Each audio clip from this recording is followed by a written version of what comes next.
Brad Vincent with the Vincent Realty team at Realty Right Texas. Here to give you a quick market update. If you watched my last video, you may recall I made that video for the purpose of updating people on the increase in interest rates. The Fed increased the interest rates in May by 50 basis points. So far, we actually have not seen a dramatic change. As of the last time I checked, the average rate for a 30-year conventional financing was in the high fours, like 4.99. I've seen it at 4.875. I saw it dip over 5 once. It's kind of holding steady there. One thing we do need to pay attention to, though, is June 1st marks the first pullback on the Fed purchasing mortgage-backed securities.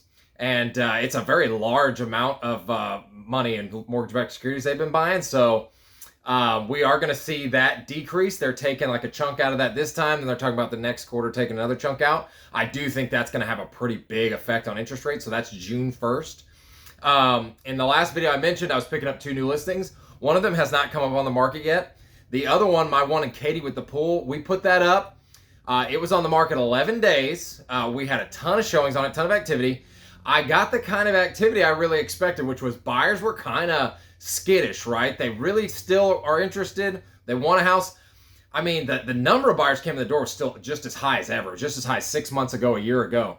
But a lot of them skittish, a lot of them saying, ooh, you know, the rates are higher, I'm not real sure. But we still, after 11 days on the market, got a great offer, took it, and we moved on. We're past inspections now, and we're moving forward to appraisal, and we're going to appraise, and this thing's going to close. So the terrible slowdown, the terrible crash that we've experienced so far is, instead of me selling your home in 2 or 3 days, it took me 11. So, and those were 11 stressful days, let me tell you, because I'm not used to it. So 3 to 4 times my normal volume is very, very stressful. So right now, I'm not really seeing anything. I'm not seeing any crazy stuff.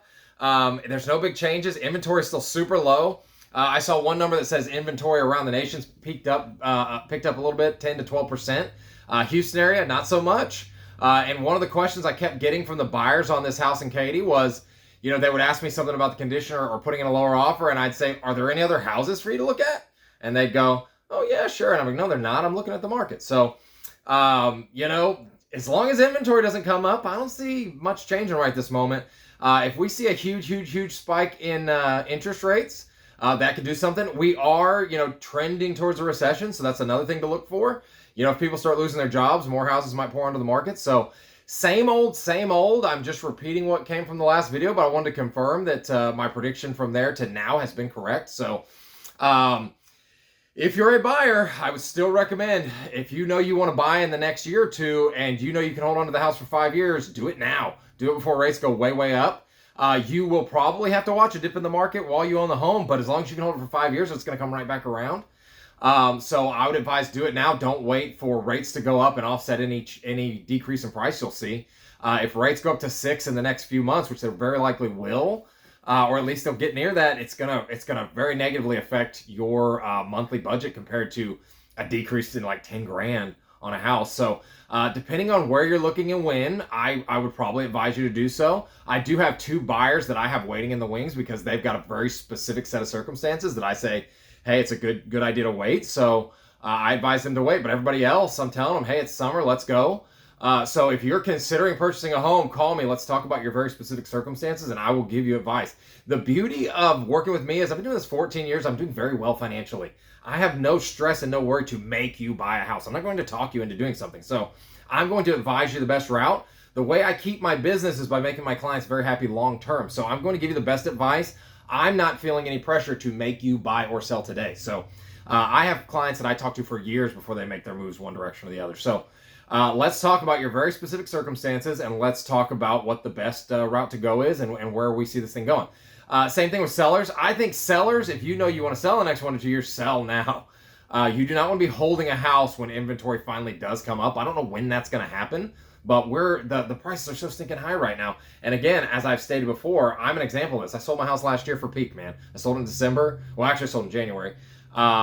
And I got top dollar for it, and prices went up a little bit after that. I don't care, because once they start going down, I'll be glad I cut that asset and I took my money, and now I'm using it for other things. I'm investing that money wisely now, and I also used it to purchase this very nice place I'm in now. So if you are thinking about selling and you know you want to move in the next few years, let's talk about your very specific circumstances. Brad Vincent with the Vincent Realty team at Realty Right Texas. You can call me at 281-770-1099. You can email me at vincentrealtyteam@gmail.com. You can go to my website, bradvincentrealtor.com. Also, another link to that is thevincentrealtyteam.com. So reach out to me. Let's talk about it, and I hope this was informative.